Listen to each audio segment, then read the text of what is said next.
ऋषिकेश में जब आप लोगों को योग कराते हैं, बाहर से भी लोग आते हैं, तो कैसा एक्सपीरियंस रहता है?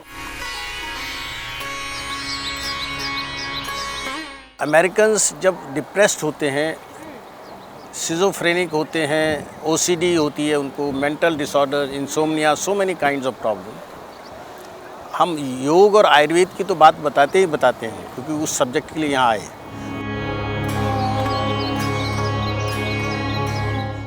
आप देख सकते हैं जो पीछे माँ गंगा का नज़ारा है वो बहुत ही बाकमाल है।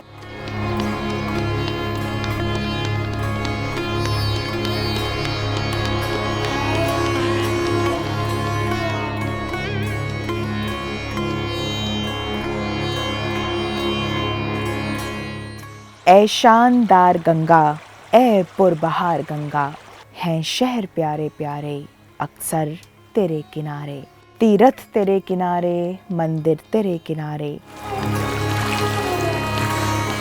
जल है तेरा पवित्र, मिट्टी भी तेरी प्यारी, पाकीज़गी की देवी, पाकीज़ा हैं तो सारी, है तेरा साफ पानी, अमृत की धार गंगा, सब है निसार तुझ पर, सब है निसार गंगा, एक राह में बनाए 100 आब शार गंगा, ऐ शानदार गंगा, ऐ पुरबहार गंगा। ऋषियां दी धरती ऋषिकेश ते गंगा मैया दा एक खूबसूरत किनारा जिथे साधु संत तप करते ने। लोग अक्सर इस किनारे ते आके रूहानियत ते सुकून दा अनुभव करते ने। इसी जगह नूं खास कर चुनिया डॉक्टर राकेश अग्रवाल ने।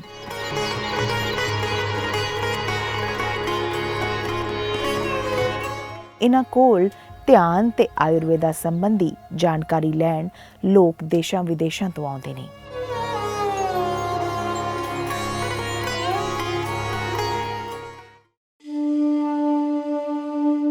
साडी शक्ति दा स्रोत ब्रह्मंड है, इसका हक है आसमान नूं अपने आगोश विच लै लैण दा एहसास। ਇਹ ਸਾਨੂੰ अथाह खुशी ते शक्ति ਦਾ आभास कराਉਂਦਾ है। Doctor Rakesh Agarwal.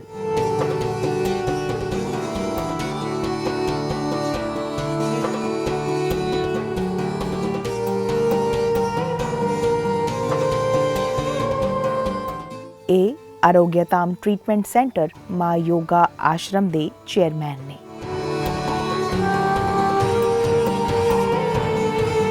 Family health magazine ते आरोग्यधाम मैगजीन दे चीफ फाउंडर भी यही ने। प्रधानमंत्री नरेंद्र मोदी ने इन्हां नूं आयुर्वेदा च इन्हां दी अचीवमेंट्स लई सन्मानित कीता।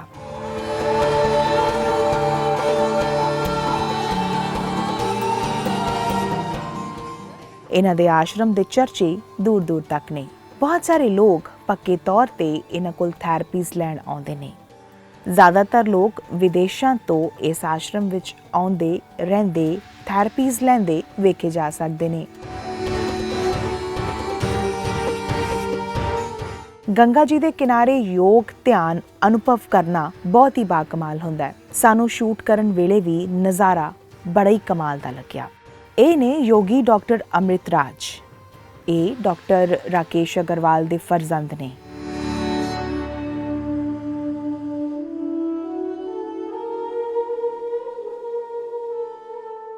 ਇਹ ਵੀ ਪੂਰੇ ਦੇਸ਼ ਵਿੱਚ ਪ੍ਰੋਗਰਾਮਸ ਕਰਦੇ ਨੇ।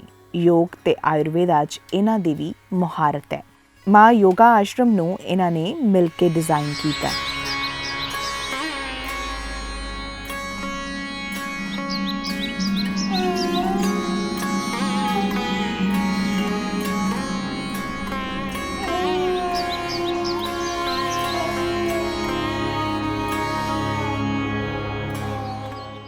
ਇੱਥੇ ਮਿਸ ਯੂਨੀਵਰਸ ਹਰਨਾਜ ਸੰਧੂ ਹਾਲ ਹੀ ਇੱਕ ਮਹੀਨਾ ਬਿਤਾ ਕੇ ਗਏ ਨੇ।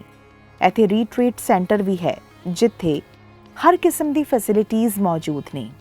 ਖਾਣਾ ਸਾਤਵਿਕ, ਪੌਸ਼ਟਿਕ ਤੇ ਨਿਹਾਇਤੀ ਸਵਾਦਿਸ਼ਟ ਹੁੰਦਾ ਹੈ। ਥੈਰੇਪੀ ਸੈਂਟਰ 'ਚ ਹਰ ਇੱਕ ਕਿਸਮ ਦੀ ਥੈਰੇਪੀ ਦਿੱਤੀ ਜਾਂਦੀ ਹੈ। ਆਯੁਰਵੇਦਾ 'ਚ ਚੰਗੀ ਪਕੜ ਹੋਣ ਕਰਕੇ ਇਹਨਾਂ ਨੂੰ ਵੱਖੋ ਵੱਖਰੀਆਂ ਸੰਸਥਾਵਾਂ ਤੋਂ ਐਪਰੀਸੀਏਸ਼ਨ ਲੈਟਰਸ ਵੀ ਮਿਲੇ ਨੇ। ਵਾਈਟ ਹਾਊਸ ਤੱਕ ਜਾ ਕੇ ਇਹ ਪ੍ਰੋਗਰਾਮ ਕਰਕੇ ਆਏ ਨੇ। डॉक्टर राकेश अग्रवाल दी क्रॉनिक डिजीज़ ते सैक्शुअल डिसऑर्डर्स विच खास मास्टरी है। ਆਓ ਅੱਜ ਦਾ ਅਨਮਿਊਟ ਦੇ ਇਸ ਪਲੇਟਫਾਰਮ ਤੇ ਪ੍ਰੋਗਰਾਮ ਸਲੀਕਾ ਦੇ ਵਿੱਚ ਡਾਕਟਰ ਰਾਕੇਸ਼ ਅਗਰਵਾਲ ਨਾਲ ਖਾਸ ਗੱਲਬਾਤ ਕਰਦੇ ਹਾਂ।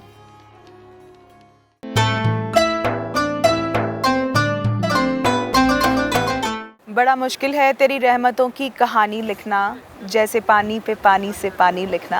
अदाबर्ज है द अनम्यूट देख रहे हैं आप और मैं गुरनीत हूँ आपके साथ। अदीब अजीज़ दोस्तों, आज एक मर्तबा फिर से प्रोग्राम सलीके के साथ आपके रूबरू हो रहे हैं और आज हमारे साथ जो खास पर्सनैलिटी हैं और इनके बारे में हम आपको बता ही चुके हैं, डॉक्टर राकेश अग्रवाल, जिन्होंने अपनी ज़िंदगी का एक लंबा अरसा जो है वो डेडिकेट कर दिया है लोगों की सेवा को, आयुर्वेदा को, और आज वो ख़ास तौर से हमारे इस प्रोग्राम में शिरकत कर रहे हैं। आप देख सकते हैं जो पीछे माँ गंगा का नज़ारा है वो बहुत ही बाकमाल है। पानी की कलकल करती लहरों की आवाज़ हमारे कानों में गूंज रही है और ये ख़ास किस्म का इन्वायरमेंट डॉक्टर साहब ने हमें सजेस्ट किया था कि यहाँ आके प्रोग्राम करें तो बड़ा बेहतर होगा, क्योंकि इनके पास जब फ़ॉरेन से भी लोग आते हैं और वो इनसे ट्रेनिंग लेते हैं, कुछ डिप्रेस होते हैं, कुछ अपने आप को मी टाइम देने के लिए आते हैं, तो यहाँ अक्सर ये योगा उनको कराते हैं, मेडिटेशन कराते हैं। डॉक्टर साहब, प्रोग्राम में बहुत बहुत हार्दिक स्वागत है आपका। नमस्कार पूरे परिवार की तरफ से। बहुत शुक्रिया।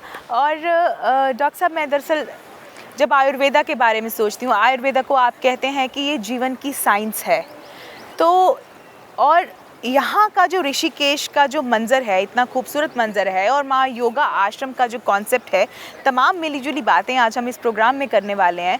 तो आपके दिमाग में जब ये कॉन्सेप्ट आया था तो वो टाइम कैसा था और कब से जो लोगों का इवेंट है यहाँ पे शुरू हो गया और यहाँ से बाहर से लोग आने लगे?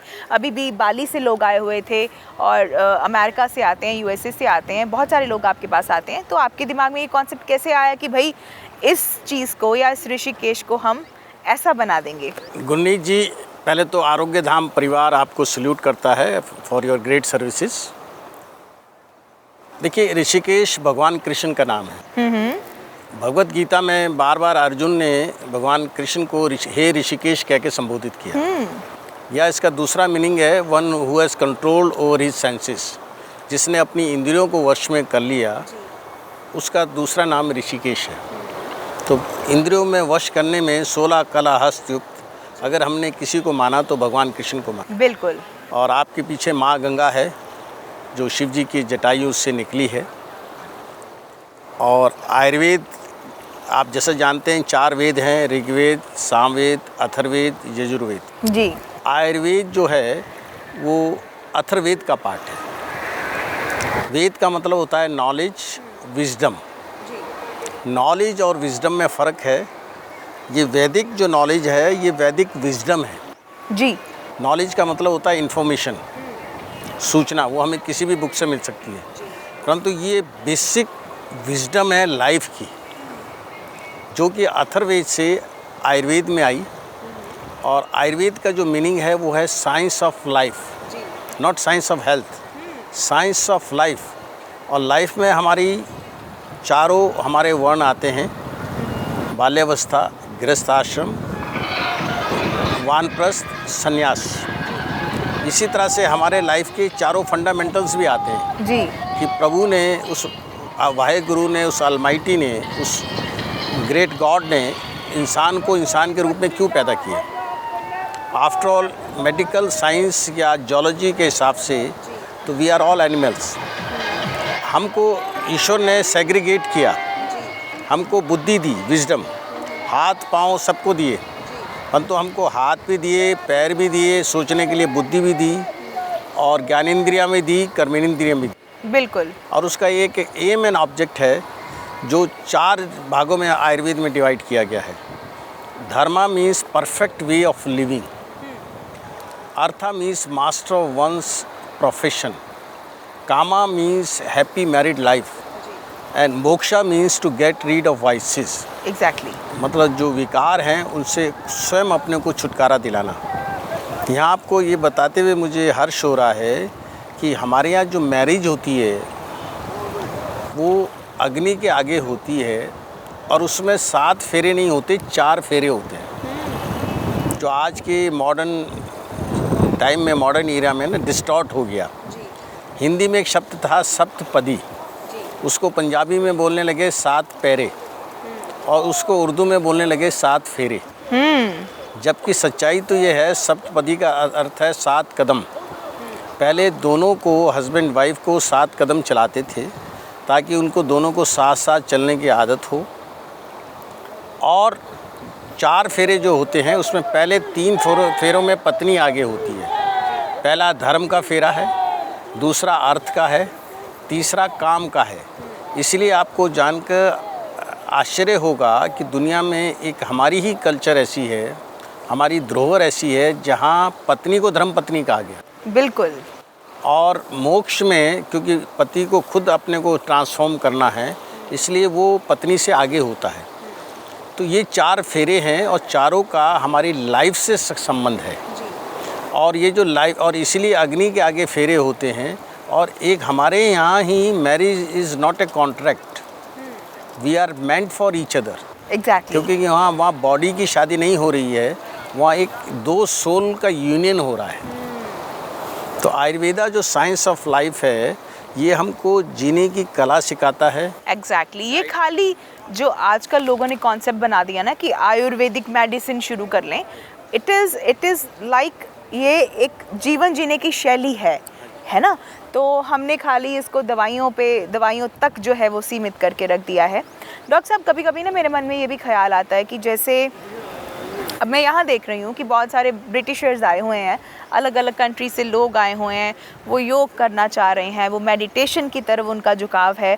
और उनमें से ज़्यादातर लोग ऐसे हैं जिनके पास बेशुमार दौलत है, बेशुमार शोहरत है, और बावजूद इसके जब आप लाइफ के एक मोड़ पे ऐसा कुछ फील करते हैं ना कि समथिंग इज़ स्टिल मिसिंग, तो फिर हम दोबारा से अपनी रूट्स की तरफ जाना चाहते हैं। और रूट्स की तरफ जाना चाह रहे हैं तो आप अपने वो जो है रस इंद्री को कंट्रोल करेंगे, जन इंद्री को कंट्रोल करेंगे, और आप अपने मोक्षा द्वार को खोलने की कोशिश करेंगे। क्योंकि जब आप सोचते हैं कि इससे आगे क्या, लाइफ एक फ़्लो की तरह है, मौत भी फ़्लो की तरह आ जाएगी और उसके आगे भी वो चीज़ बहती रहेगी, पर वो जानने की इच्छा जो है ना, वो इंसान को यहाँ तक ले आती है। तो ऋषिकेश में जब आप लोगों को योग कराते हैं, बाहर से भी लोग आते हैं, तो कैसा एक्सपीरियंस रहता है? बहुत सारे लोग डिप्रेस भी होते होंगे, तो आपका कैसा एक्सपीरियंस रहता है, कैसी बातचीत होती है? कोई किस्सा हमारे साथ शेयर करें। देखिए, अगर अमेरिकन सब कॉन्टिनेंट से, स्पेशली अगर अमेरिका से अमेरिकन्स हमारे यहाँ आते हैं, क्योंकि अब पूरा वर्ल्ड ग्लोबल हो गया, वसुदेव आय का कुटुंबकम, the whole world is a family. और डिजिटल मीडिया ने तो पूरे वर्ल्ड को एक कॉम्पैक्ट फैमिली बना दिया। तो अमेरिकन्स जब डिप्रेस्ड होते हैं, सिजोफ्रेनिक होते हैं, ओसीडी होती है उनको, mental disorder, insomnia, so many kinds of problem. हम योग और आयुर्वेद की तो बात बताते हैं क्योंकि उस सब्जेक्ट के लिए यहाँ आए, बट उनको हम कहते हैं go and see how the Amish people live in United States. और ये बड़ा कमाल का कॉन्सेप्ट आपने बताया था कि वो लोग जो हैं वो इलेक्ट्रिसिटी नहीं यूज़ करते। मतलब हम उनके घर में 1 महीना रह के आए हैं, नियर विस्कॉन्सिन कंट्री साइड में वो रहते हैं। और यूएस में 5 मिलियन से ज़्यादा उनकी पॉपुलेशन है, and they are not tribal. लोग ये समझते हैं ट्राइबल है, नहीं, they are not orthodox, they are more intelligent than anybody else. Okay. और आर्थिक रूप से भी वो दूसरों, they people are leading their life. Yes, वो रूट्स की बात ये है कि they have a joint families, उनके बच्चे बहुत वाइज हैं, they are not drug addicted, although they never go to modern schools, they never use electricity, they never travel by car। So इसी तरह से मैं अपने यहाँ जो स्टूडेंट्स आते हैं, चाहे वो मिडिल ईस्ट से हों, चाहे वो यूरोप से हों, कहीं से भी हों, तो उनको हम एग्जांपल जापान का और साउथ कोरिया का देते हैं जी। जबकि मैं पहली बार हम जापान अब मई में जा रहे हैं, we had never been to Japan and South Korea. देखिए, जापान का हम एग्जांपल इसलिए देते हैं कि जापान ने दुनिया में सबसे ज़्यादा नेचुरल और अननेचुरल डिज़ास्टर सहे, और उसके बाद उनके यहाँ लाइफ सबसे ज़्यादा लॉन्गेविटी ऑफ लाइफ है वहाँ। 100 ईयर्स से ज़्यादा आपको सबसे ज़्यादा लोग अगर मिलेंगे तो जापान में मिलेंगे। और उनकी इंडस्ट्रियल प्रोग्रेस देखिए, उनका फैमिली का बॉन्ड देखिए, हाउ स्ट्रॉन्ग देयर फैमिली। वो हर एक चीज़ को लेकर के बहुत ज़्यादा संजीदा हैं। कहा जाता है कि जो जापानीज़ हैं वो इतने इमोशनल लोग हैं कि वो पौधों के सामने ऊंची आवाज़ में बात तक नहीं करते। कोई सो रहा होता है तो उसका डोर नॉक नहीं करते, बड़े धीमे से होकर के गुजर जाते हैं। तो ये छोटी छोटी बातें जब आप इमोशंस का ख्याल रखते हैं, यानी कि you are living in the moment, और यही तो ध्यान है कि जब आप मोमेंट में जी रहे हैं, आप खा रहे हैं, तो आपका ध्यान जो है वो आपकी रस इंद्री पर है। आपको ये तक ज्ञान है कि आपने कितनी बार उसको च्यू किया है। और ऐसा ही जब आप सांस ले रहे हैं तो आपको हर वक्त ध्यान है कि आप सांस का आना और जाना महसूस कर रहे हैं, है ना। तो ये बहुत बड़ी बात है। और दर्शकों, आपको ये भी बता दें कि डॉक्टर साहब का पंजाब की तरफ एक ख़ास झुकाव है और शहीदों को ये बहुत नमन करते हैं। फ़तेहगढ़ साहब में जो शहीदी गुरुद्वारा साहब है, फ़तेहगढ़ साहब गुरुद्वारा साहब, और वहाँ डॉक्टर साहब, वहाँ से कोई भी आता है तो इनकी तरफ से ख़ास एक ट्रीटमेंट उनको दिया जाता है। सो पंजाब के मुतालिक आप क्या फ़ील करते हैं? जैसे पंजाब में जो लोग हैं वो मर रहे हैं, कैंसर से मर रहे हैं, डायबिटीज़ से मर रहे हैं, ड्रग्स से मर रहे हैं, तो आपने यहाँ कुछ ट्राई क्यों नहीं किया कि पंजाब के लोगों के लिए कोई इनिशिएटिव लिया जाए? देखिए, पंजाब की धरती को मैं कोटि कोटि नमन करता हूँ। जी। पंजाब की वो धरती है, पंजाब की गुरुओं की वो जीवन, मतलब कहानी शब्द नहीं कहना चाहिए, मुझे जो जीवन का उनका व्यक्तित्व है जी। वो इतना प्रेरणा स्रोत है कि आज पूरे मॉडर्न वर्ल्ड में जो मेंटल डिसऑर्डर्स हो रहे हैं, अभी मैं फिज़िकल की भी बात करूंगा जो आपने की, अगर उसकी हम गहराई में जाएं, अभी हमने पटना साहिब गुरुद्वारा में भी ये बात कोट की थी जी। कि अगर हम उन दो साहबजादों की कुर्बानी को याद करें, बाबा जोरावर सिंह और बाबा फतेह सिंह, आपको जान के आश्चर्य होगा कि हमने दोनों बच्चों के नाम गुरु ग्रंथ साहब पे रखे। और ये बचपन से हमको इंट्यूशन था कि दुनिया में ऐसा कौन सा व्यक्ति है जो अपना शीश खुद कटवा दे। Guru Tegh Bahadur, I salute him with folded hands. Guru Gobind Singh, चार मुए तो क्या हुआ, जिए कई हजार। जी। कौन फादर ये शब्द कह सकता है दुनिया का, मुझे बताइए। और कौन साहबजादे, कौन बच्चे ऐसे हैं दुनिया में जो 7 साल और 9 साल की उम्र में मृत्यु को आमने सामने, मैं उस जालिम को भी चैलेंज करता हूं जिसने उन बच्चों की कुर्बानी ली, वो सामने खड़ा हो जाए और वो जुल्म बर्दाश्त कर ले 10% भी, क्योंकि अगर गोली से मारना है किसी को आमने सामने तो कोई बहादुरी नहीं है। उन बच्चों को जिंदा चिनवाया गया जी। और वो कितने बहादुरी से उन्होंने मौत को एक्सेप्ट किया और उस जालिम की बात को एक्सेप्ट नहीं किया। पंजाब की धरती हमें शेरा दिली, दरिया दिली सिखाती है। पंजाब के लंगर, दुनिया में कोई ऐसी धरती बता दीजिए जहाँ लोग निस्वार्थ लोगों को खाना खिलाते हों। जी। स्वर्ण मंदिर में 1 लाख से ऊपर लोग रोज़ाना लंगर में खाना खाते हैं। और यहाँ बात एक और मैं आपको क्लियर कर दूँ, एक रकाबगंज साहब के गुरु हमारे पास ग्रंथी आए थे अभी कुछ साल पहले। मैंने उनसे प्रश्न किया कि ग्रंथी साहब ये बताइए क्या कारण है दिल्ली में जंतर मंतर में इतने धरने होते हैं। उन्होंने कहा, डॉक्टर साहब आपको मालूम है 2 बड़े गुरुद्वारे पास में हैं, रकाबगंज और बंगला साहब, वहाँ वो लोग खाना खाते हैं और धरने पे वहाँ बैठते हैं। क्या बात है। आप उनकी जिंदा दिली देखिए।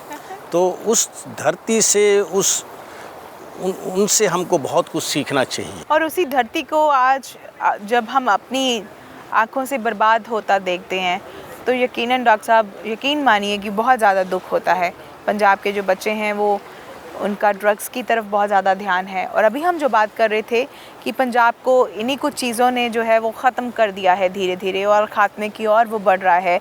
जैसे एक तो है कि गेहूँ, और उसका रीज़न है कि गेहूँ तो हम शुरू से भी खाते आ रहे हैं, पर मसला ये है कि अभी जो फर्टिलाइज़र्स, पेस्टिसाइड्स या यूरिया का जो बहुत ज़्यादा उपयोग हम लोग कर रहे हैं, तो वो कहीं ना कहीं कैंसर का रीज़न बन रहा है।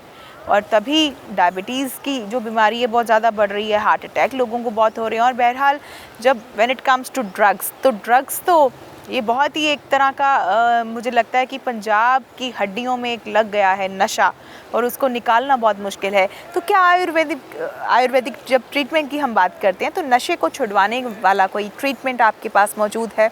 जो कोई कोर्स बंदा करता है तो क्या नशे छोड़ सकता है?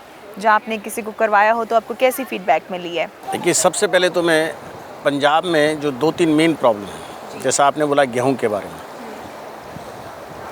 हमको थोड़ा सा इस बारे में अवेयर होना पड़ेगा कि पहले 1 बीघे में वहाँ 3 क्विंटल गेहूं होता था। अब मॉडर्न फर्टिलाइज़र जो आ रहे हैं उससे 7 क्विंटल हो रहा है। और मीन्स एक्सेसिव यूरिया जब हम ज़मीन में डाल रहे हैं तो उसका जो हम अन्न या गेहूँ खा रहे हैं, तो क्योंकि कैंसर का मेन कॉज है क्रॉनिक इरिटेशन। कोई चीज़ किसी ऑर्गन को बार बार इरिटेट करे जी। फॉर एग्ज़ाम्पल स्ट्रेस से हमारे बॉडी में इरिटेशन होगा। इसीलिए आपने लेडीज़ में देखा होगा ब्रेस्ट कैंसर बड़ा कॉमन है। रेड मीट खाने वालों को आंतों का कैंसर, रेक्टम का कैंसर, छोटी आंत बड़े आंत का कैंसर। इसी तरह से आप देखिए कि जो लोग स्मोकिंग करते हैं उनको लंग्स का या स्टोमक का कैंसर मीन्स मैलिग्नेंसी, ये बहुत कॉमन है। और पंजाब में तो कैंसर स्पेशल ट्रेन चल रही है संगरूर बेल्ट में। तो ये हमको आज उस धरती को, जिस धरती ने इतने मतलब शूरवीरों को पैदा किया, इतने महान गुरुओं को पैदा किया, और गुरु ग्रंथ साहब में तो नशे को करना तो हराम बताया गया है।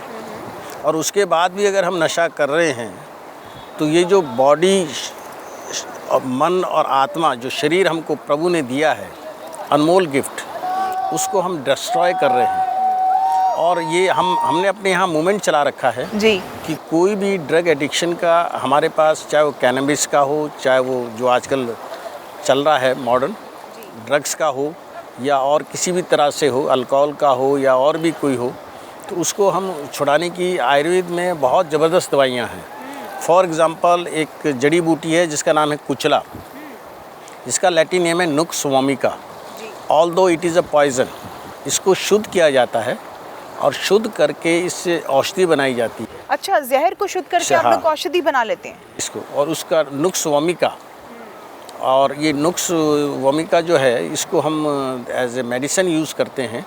और इसके लेने से जो नशा करने वाले हैं उनको प्रवर्जन हो जाता है। प्रवर्जन मीन्स अनिच्छा हो जाती है, वो नशे की इच्छा नहीं होती। हाँ, नशे की इच्छा नहीं होती है। और इसके साथ साथ पंजाब में एक बहुत बड़ी प्रॉब्लम है जो हम रेगुलर देख रहे हैं, क्योंकि जैसे जैसे प्रॉस्पेरिटी बढ़ी, लोगों ने खेतों में काम करना बंद कर दिया, सर्वेंट्स वहाँ काम कर रहे हैं, खाने में पराठे हैं, मक्खन है, दही है, दूध है, बहुत अच्छी बात है, परंतु उसके साथ तो जो फिज़िकल वर्क है वो बहुत कम हो गया। रनिंग नहीं है। अच्छा, सबके घरों में व्हीकल हैं, कोई रनिंग नहीं है, कोई मॉर्निंग वॉक नहीं है। और यानी कि हमारा जो खाना है वो तो पीछे से ही चला आ रहा है, ट्रेडिशनल चला आ रहा है, पर बहरहाल हमने अपनी जो डेली रूटीन है वो चेंज कर दी है। अच्छा डॉक्टर साहब, आप जैसे बता रहे थे कि आपकी अपनी जो सगी बहन है उनकी डेथ का रीज़न जो है वो मलाई और दूध रहा है, तो वो कैसे? क्योंकि वो होशियारपुर की तरफ शायद उनकी आपने शादी करवाई थी। हाँ, अब आप देखिए ना, बॉडी में 5 लीटर ब्लड होता है गुरनीत जी।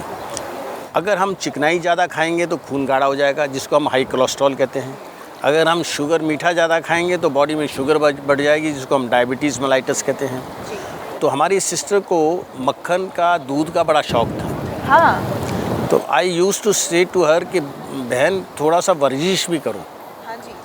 अब उन्होंने वर्जिश नहीं करी, उनका कोलेस्ट्रॉल बढ़ता गया और उनको साइलेंट हार्ट अटैक हो गया and she died on the spot. जबकि देखिए, हमारी सिस्टर बनस्थली में लेक्चरार थी नियर जयपुर। बनस्थली इंडिया में लड़कियों की सबसे बड़ी यूनिवर्सिटी है, परंतु खान पान जो मैंने आपको कहा आयुर्वेद में डाइटरी हैबिट्स, लाइफस्टाइल हैबिट्स, उसको सही मेंटेन नहीं किया उन्होंने, और उसकी वजह से उनकी अर्ली डेथ हुई जी। तो ये और मैं कितने साल की थी वो? मेरे से 3 साल छोटी थी मेरी सिस्टर जी। और कितने साल हो गए हैं डेथ को? She died 20 years back. ओहो। और खाली खान पान की वजह से केवल खान पान की वजह से। और उनकी ये death हो बहुत गई। कॉमन हो रहा है पंजाब में। हमारे पास कम से कम महीने में 30 से 40 पेशेंट आते हैं पंजाब में। हर डिस्ट्रिक्ट के पेशेंट आते हैं। अगर हमको खाने का शौक़ है तो हमको वर्जिश का भी शौक़ होना चाहिए। डॉक्टर साहब, जैसे सेक्सुअल इनफर्टिलिटी पे भी आपकी मास्टरी है, और कुछ 3-4 तो ऐसे टॉपिक्स हैं जिन पे आप रेगुलरली काम करते हैं, लेक्चर्स देते हैं, ओवरऑल द वर्ल्ड आपने ट्रैवल किया है, लोगों को गाइड भी किया है। तो सेक्सुअल इनफर्टिलिटी ना केवल पंजाब में बल्कि पूरी दुनिया में आजकल बहुत ज़्यादा बढ़ रही है, तो इसके मेन रीजंस क्या हैं? बहुत कॉमन सी चीज़ है। अब मान लीजिए हमारा कोलेस्ट्रॉल बढ़ गया ज़्यादा चिकनाई खाने से। कोलेस्ट्रॉल बढ़ने का मतलब हमारा बदन थकने लगा। अब जब बदन थकेगा तो हमारी सेक्सुअल फर्टिलिटी कम हो जाएगी, सेक्सुअल पोटेंसी कम हो जाएगी। अगर हम रनिंग करते हैं तो हमारी सेक्सुअल पोटेंसी बढ़ेगी। अगर हमें खाने का शौक़ है तो हमको फिर रनिंग का या वॉकिंग का भी शौक़ होना चाहिए, या योगा का, या समथिंग जो हमारी बॉडी को, चाहे हम जिम ही जाएँ, वी मस्ट डू समथिंग। अगर हम वो नहीं करते हैं तो हम सेक्सुअली अपनी बॉडी को वीक कर रहे हैं। और मर्द और घोड़ा कभी बूढ़े नहीं होते। मेरे से चाहे वो इंडिया के लोग हों चाहे बाहर के, अभी एक व्यक्ति जो 86 ईयर ओल्ड थे, वो अपनी फर्टिलिटी बढ़ाने के लिए, पोटेंसी बढ़ाने की दवाई ले गए जी। 86 ईयर्स ओल्ड। और हम जब अमेरिका गए थे फर्स्ट टाइम, तो वी मेट, एक वुमेन से हम मिले थे, आपको हम उनका फ़ोटोग्राफ दिखाएंगे, जो वाइट हाउस प्रेस एसोसिएशन की प्रेसिडेंट थी। उनका नाम था हेलन जी थॉमस। और जब हम उनसे मिले थे, she was 96 years old, 96 years old. और उनकी होठों पे लिपस्टिक उनकी जवानी बताती थी कि how much she is fit mentally and physically जी। और उन्होंने 10 प्रेसिडेंट्स के साथ यूनाइटेड स्टेट्स के काम किया था। मैंने उनका एग्जांपल इसलिए दिया, चाहे इंडिया में हो आदमी, चाहे बाहर हो, चाहे आपके पंजाब में तोता सिंह हो जी। तोता सिंह जी देखिए 111 साल से ऊपर है, और उनकी पोतों से नीचे की आगे की भी जनरेशन पैदा हो गई है, और ही इज़ स्टिल रनिंग। अभी यूके से आपके संगरूर में आए हैं अपने डिस्ट्रिक्ट में। तो we must learn these thing from each other, कि हमको अपने आप को बस खाली एक्टिव रखना है, और ये मैंडेटरी है, बड़ा इंपॉर्टेंट है। और इसके बाद डॉक्टर साहब, जब आपने ओबामा को योग कराया था, तो वो कैसा एक्सपीरियंस था, वो हमारे दर्शकों के साथ शेयर ज़रूर करें। देखिए, मैं वो जापान के जब लोगों की बात बता रहा था, तो वो थोड़ी सी बात रह गई। जापानीज़ की तरक्की का मेन कारण है कि वो 40 मिनट्स मेडिटेट करते हैं, डेली मेडिटेशन करते हैं। योगा चाहे किसी एक इंडिविजुअल के लिए हो या हेड ऑफ़ द स्टेट के लिए हो, सबके लिए मैंडेटरी है। आप हमारे मोदी जी को देखिए, ही डज़ एवरी डे। हमारे योगी आदित्यनाथ जी को देखिए, यहाँ से 40 किलोमीटर दूर योगी जी का गांव है जी। योगी आदित्यनाथ जी का। वो अंदर से और बाहर से कितने मजबूत हैं पूरी दुनिया जानती है। ऐसे मोदी जी अंदर और बाहर से कितने मजबूत हैं पूरी दुनिया जानती है। तो ये मजबूती जो आती है, ये जो योग का एक पार्ट है, कभी आप मुझे और मौका देंगे तो उसमें मैं एक्सप्लेन करूँगा। अष्टांग योग है जिसमें यम, नियम, प्रत्याहार, आसन और आपका नियम, ये 5 चीज़ें हैं। और माइंड के लिए है ध्यान, धारणा, समाधि। Dhyan means focusing of the mind, dharana means aim and object, और samadhi means total efforts in the direction of aim and object. एक किताब है पतंजलि योग सूत्रास जी, जिसमें पतंजलि ने योग के सूत्र लिखे। उसका एक सूत्र है परिणाम त्रय सम्याद अतीत अनागत ज्ञानम। परिणाम मीन्स रिजल्ट। अगर आप 3 चीज़ों को कंबाइन करेंगे, ध्यान, धारणा, समाधि, समाधि मीन्स टोटल एफर्ट्स, अगर 3 चीज़ों को आप कंबाइन करते हैं अपने ध्यान में डेली, तो उसका रिज़ल्ट है अतीत मीन्स पास्ट, अनागत मीन्स फ्यूचर। आपको पास्ट का भी और फ्यूचर का भी ज्ञान हो सकता है। मतलब ये बात पतंजलि योग सूत्रास में 5000 वर्ष पहले लिखी है। तो ये बात तो ओबामा को भी भली भांति समझ आ गई थी, जिसकी वजह से आप उनसे मिले और आपने उनको योग करवाया। तो मेरा दोबारा से यही सवाल है कि कैसा आपका एक्सपीरियंस ओबामा के साथ रहा? ये आपका हमारा माइंडसेट है कि हम किसी को बड़ा मानते हैं और किसी को छोटा मानते हैं। एज ए इंडिविजुअल सबका माइंडसेट सेम है, और सब इंडिविजुअल जो है ना जी, एक ही कैटेगरी में है। बस डिफरेंट ये है, कुछ लोगों में चाह होती है और कुछ लोग उन चीज़ों को डेली प्रैक्टिस करते हैं। जो लोग प्रैक्टिस करते हैं वो अपने को ट्रांसफॉर्म कर लेते हैं, और जो लोग नहीं करते वो उसी लाइफस्टाइल में जीते रहते हैं और वैसे ही मर जाते हैं। जी। तो जब आपका ओबामा के पास जाना हुआ, तो मेरा पूछने से मुतालिक मेरा मतलब ये है कि क्या उनके कल्चर में कोई ऐसी शैली नहीं है कि उनका झुकाव जो ख़ासकर योगा की तरफ ही हुआ, तो क्यों हुआ? और आपसे मिलना कैसा हुआ, और वहाँ पे जाना कैसा था, और उनको कैसा लगा आपसे ट्रेनिंग लेके, आपसे सीख करके, योग प्रैक्टिस करके? देखिए, अगर आप इसके मूल में जाएं, जड़ में जाएं, हम रामचरितमानस भगवान राम की बात करते हैं। आप देखिए रामचंद्र जी का चरित्र किसी भी मतलब आप देखिए, उन्होंने पिताश्री की बात से वनवास लिया और जीवन में जितने भी कष्ट आए उन्होंने कभी ये नहीं कहा कि मैं दुखी हूँ। इसी तरह से आप भगवान कृष्ण को लीजिए, जेल में पैदा हुए, मारने वाला उनसे पहले पैदा हो गया। बिल्कुल। मथुरा वृंदावन में लोग उन्हें पनौती कहने लगे। पनौती मीन्स कि इसकी वजह से सब प्रॉब्लम हो रही है उनको। वो उनके लोगों के लिए छोड़कर द्वारका गए तो लोग उनको रणछोड़ कहने लगे। परंतु उन्होंने जीवन में कभी ये नहीं कहा कि प्रभु ने हमको ये क्यों मुसीबत दी।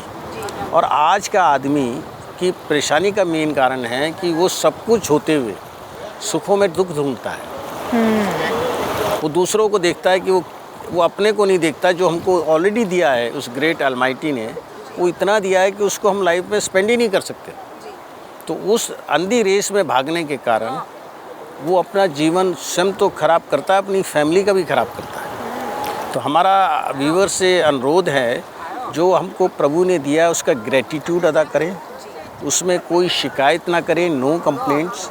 और कभी इस चीज़ से फैसिनेट ना हो कि कनाडा में ज़्यादा बड़ा फ्यूचर है या यूएस में ज़्यादा बड़ा फ्यूचर है। नहीं, दरअसल क्या है कि लोग ये चीज़ को सुनना भी चाहेंगे सर, कि कैसा आपका एक्सपीरियंस रहा, ताकि आपको सुनकर के और लोग भी इसकी तरफ जो है उनका झुकाव हो जाए। मेरा ये मतलब था। देखिए, हम लॉकडाउन से पहले ऑलमोस्ट एवरी ईयर जाते थे यूएस की में लोगों के पास बड़े बड़े हाउसेज हैं, परंतु अगर आप देखने के लिए देखें उसमें आदमी रहने के लिए नहीं है। जो आदमी अकेला रहेगा निश्चित रूप से उसको फियर साइकोसिस होगा। एक दौर में तो जब यंग होते हैं आदमी तब तो परवाह नहीं करते, जैसे जैसे उम्र बढ़ती है। जबकि आयुर्वेद कहता है कि आपकी उम्र बढ़ती है आप पेड़ों की तरह ग्रो करते हैं, यू नेवर बिकम ओल्ड। अब मॉडर्न हिसाब से, क्योंकि एक रिटायरमेंट वर्ड आ गया जॉब में, तो लोग अपने को समझते हैं कि वो थोड़े बूढ़े हो गए और उसी हिसाब से उनका माइंडसेट हो जाता है।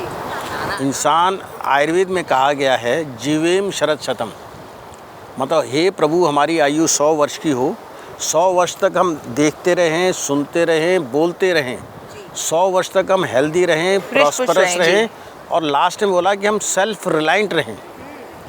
परंतु ये बात अमेरिकन्स ज़्यादा फॉलो कर रहे हैं, इंडियंस नहीं कर रहे हैं। हालांकि कल्चर हमारा है, जो हमारा कल्चर है, क्योंकि वो खाने में आप देखिए मीठा नहीं खाएंगे, आप कितना भी खिलाने की कोशिश करिए। हमको दूध की चाय पीनी सिखा दी उन्होंने, खुद दूध की चाय नहीं पियेंगे। तो हमारे यहाँ चाय की पत्ती बेचनी थी ना ब्रिटिश लोगों को, तो उन्होंने हमको दूध की चाय सिखा दी, जबकि खुद वो ब्लैक टी पीते हैं। इसी तरह हमारे यहाँ आप देखिए देहात में, या पहले हमारे यहाँ जो दाल मखाने बनती थी, अब वो दाल मखनी बनने लग गई। मखाने जो है सबसे ज़्यादा सोर्स है कैल्शियम का जी, वो हमने बंद कर दिया, तो हमारी हड्डियाँ वीक होने लग गई। अब मखाने को हमने हटा दिया, उसमें मक्खन डाल दिया, मक्खन से तो और कोलेस्ट्रॉल बढ़ेगा। दाल में ऑलरेडी प्रोटीन है, तो ये कम्बिनेशन जो हमने बनाए। इसी तरह हमारे यहाँ अलसी यूज़ होती थी पहले। आज देखिए, हमने अलसी के बारे में अपनी आरोग्य धाम मैगज़ीन में 25 साल पहले लिखा था कि इसमें ओमेगा, मतलब इससे क्या लेने से क्या फ़ायदे हैं। आज साइंस ने टेस्टिफाई कर लिया इसमें क्या क्या है जी। आज पूरे वर्ल्ड में यूज़ हो रही है, इवन ब्यूटी केयर में यूज़ हो रही है ये, और कोलेस्ट्रॉल को कम करने के लिए यूज़ हो रही है, स्टेमिना के लिए यूज़ हो रही है, फिज़िकल सेक्सुअल स्टेमिना के लिए यूज़ हो रही है। तो ये सब चीज़ें नेचर में हैं। इसी तरह से हमने कलौंजी पे बहुत वर्क किया। Kalonji is being used all over the world. कलौंजी जो बीज हम अचार वगैरह में डालते हैं वो कलौंजी के बीज हैं। बिल्कुल। तो ये सब चीज़ें नेचर ने हमको इतनी प्लांट्स दिए हैं, इतनी मेडिसिन दी हैं, अगर हम यूज़ करें तो हम तो अपने आप में सक्षम हैं, हमें तो एलोपैथी की ज़रूरत ही ना हो। नहीं, एलोपैथी की ज़रूरत है। हम उन आयुर्वेदिक डॉक्टर्स में हैं जो हमेशा इंटीग्रेशन की बात करते हैं। मॉडर्न साइंस या मॉडर्न सिस्टम ऑफ हेल्थ उतना ही हमारा है जितना आयुर्वेद उनका है जी। अगर हम ये कहें कि हम आयुर्वेद से सारे मर्ज़ ठीक कर सकते हैं, ये अटरली रॉन्ग स्टेटमेंट है। बहुत से पेशेंट्स को, जैसे मान लीजिए शुगर लेवल किसी का बहुत हाई है, हम HbA1c उसका 9 से ऊपर है या 10 से ऊपर है या 7 से ऊपर है, तो उसको हम एडवाइस करते हैं कि टेक मॉडर्न मेडिसिन्स। अगर नहीं लेंगे तो बॉडी में कीटोन्स हो जाएंगे, आपका मल्टीपल ऑर्गन फेलियर हो जाएगा। हम कभी किसी पेशेंट को ये नहीं कह सकते कि आयुर्वेदा ट्रीट्स एवरीथिंग। हाँ, ये है आप अपने को खाने में रहने में, आपकी लाइफस्टाइल, आयुर्वेद में कहा गया है लंगनम परम औषधम। लंगनम मीन्स अगर आप उपवास रखते हैं तो ये सबसे बड़ी औषधि है। इन सब प्रैक्टिसेस को आपको फॉलो करना होगा। बिल्कुल, और अगर रेगुलरली फॉलो करना हाँ, और होगा। फॉलो अप ग्रेजुअल करें, रेगुलर करें। ऐसा नहीं कि एक दिन कर लिया एक दिन नहीं किया। तो मेरा अनुरोध है व्यूअर से कि take care of your health, take care of your mind. Mind के लिए टेक केयर करिए तो बाय वर्चू ऑफ मेडिटेशन। आप साउथ कोरियन, जापानीज़ को देखिए, आज दुनिया में साउथ कोरिया कितना छोटा सा कर और कितना जापान कितना छोटा है, और वहाँ पे लाइफ जो है वो रेट सबसे ज़्यादा है और एज जो है वो सबसे ज़्यादा 100 ईयर्स। अभी जो डॉक्टर हमको बुला रहे हैं उनकी लाइफ है 105 साल, and he does every work of his own. Life span काफ़ी ज़्यादा है, सबसे ज़्यादा। तो ये सब चीज़ें हमको एक दूसरे से लर्न करनी है, और वर्ल्ड अब ग्लोबल है, कहाँ कौन सी चीज़ किसके पास अच्छी है वो हमारी है।